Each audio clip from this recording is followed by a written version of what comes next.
Hello everyone. आज हम इस वीडियो में हम कवर करने वाले हैं प्रेफरेंस शेयर्स के merits. Okay, so in the previous video we have completed the features of preference shares. So now we are going to start merits. What will be the its advantages, इसके क्या फ़ायदे हैं।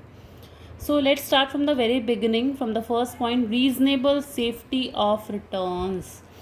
आपने features में पढ़ा था, because हमने previous video में फीचर्स कवर करे थे, तो वहाँ पर हमने पढ़ा था प्रेफरेंस वालों को जो डिविडेंड है वो हमेशा फिक्स्ड मिलता है।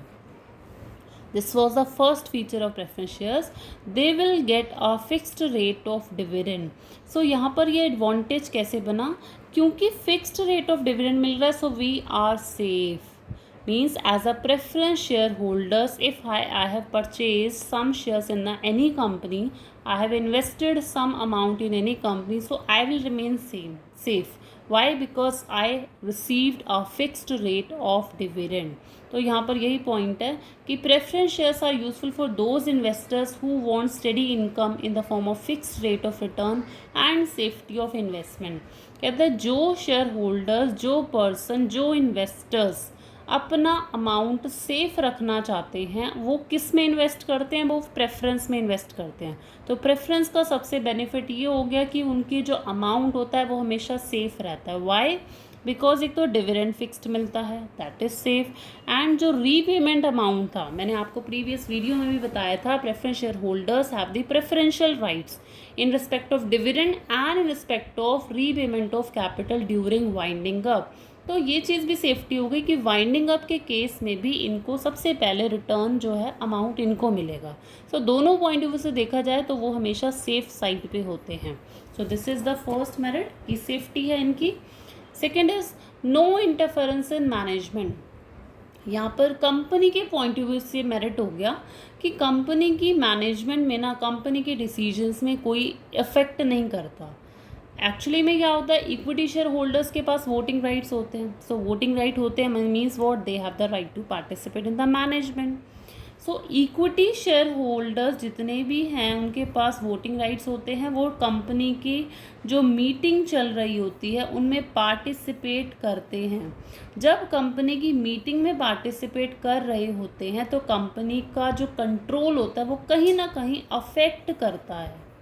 जबकि कहते हैं अगर कंपनी प्रेफरेंस इशू करती है, तो कंपनी की मैनेजमेंट में कोई भी इंटरफेरेंस नहीं होता। Why? Because they do not have any voting rights. So preference shares do not affect the control of equity share holder.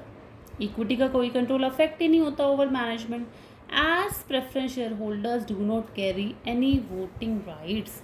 इनके पास कोई वोटिंग राइट नहीं होते, तो कंपनी का जो मैनेजमेंट है, कंपनी का जो कंट्रोल है, वो कंपनी के हाथ में ही रहता है, इन लोगों के हाथ में नहीं जाता।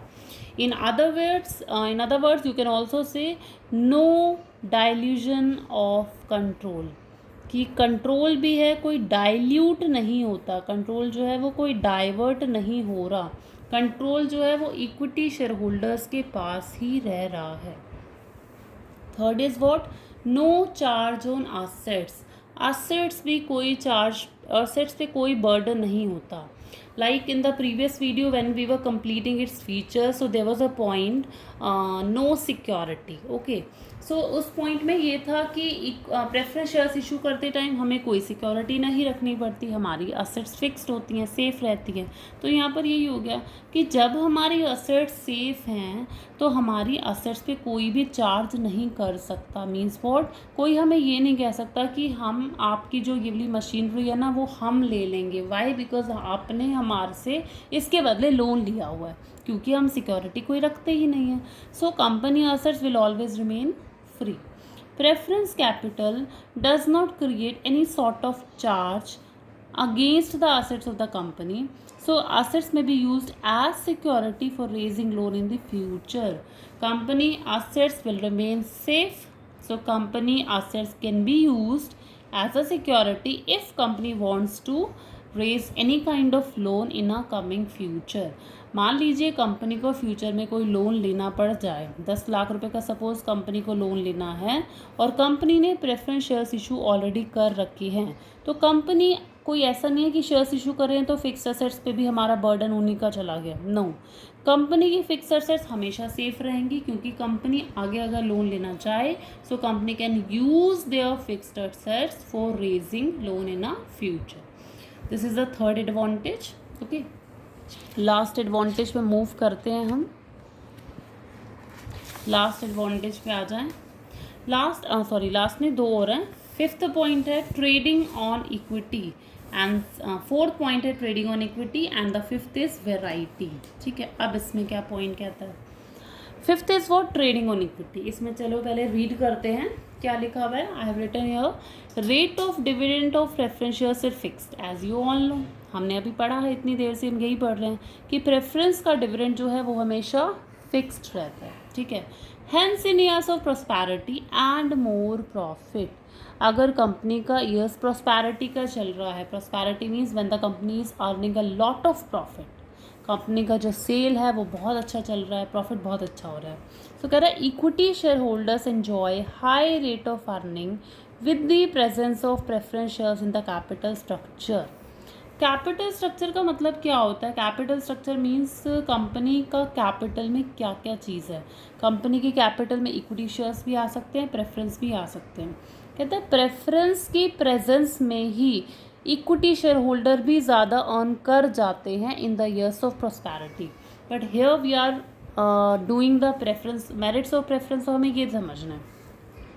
मेन पॉइंट ये है, देखिए कहता है डिविडेंड जो है प्रेफरेंस का क्या रहता है? फिक्स्ड। ठीक है, मान लीजिए कंपनी 10,000 रुपये कमा रही है, company is earning 10,000 rupees profit and preference shares holder का जो डिविडेंड रेट है that remain fixed, that is 10%। So they will get 10% of 10,000, whatever they come, जो भी आएगा वो 10% मिलेगा। ठीक है, अगर कंपनी प्रॉस्पेरिटी वाले पीरियड में आ जाते, we means when the company is earning more profit, company 10 की बजाय 50,000 कमाती है, तो उसको प्रेफरेंस वालों का डिविडेंड क्या है? फिक्स्ड है, तो उनको 50,000 का 10% मिलने वाला है ना, so they will get more dividend, right. तो कहता है प्रॉस्पेरिटी के ईयर में प्रेफरेंस के प्रेजेंस में भी इक्विटी शेयर होल्डर ज़्यादा कमा जाते हैं, यानी प्रेफरेंस वालों का ये मेरिट हो गया कि ट्रेडिंग ऑन इक्विटी उनको मिल जाता है। ठीक है, next is what? Variety. Variety में क्या कहता है? कंपनी के पास वेराइटी होती है, मतलब कंपनी के पास ऑप्शंस हैं।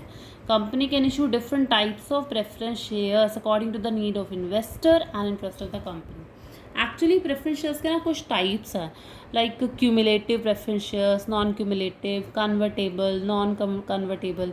तो हमारे पास चॉइस होती है कि हम कौन से प्रेफरेंस शेयर्स खरीदना चाहते हैं। And as at same time companies also having the variety, company के पास भी वैरायटी है कि मैं कन्वर्टेबल इशू कर रहा हूँ, मैं नॉन क्यूमुलेटिव इशू कर रहा हूँ, मैं नॉन कन्वर्टेबल इशू कर रहा हूँ, तो कंपनी के पास भी वैराइटीज़ हैं।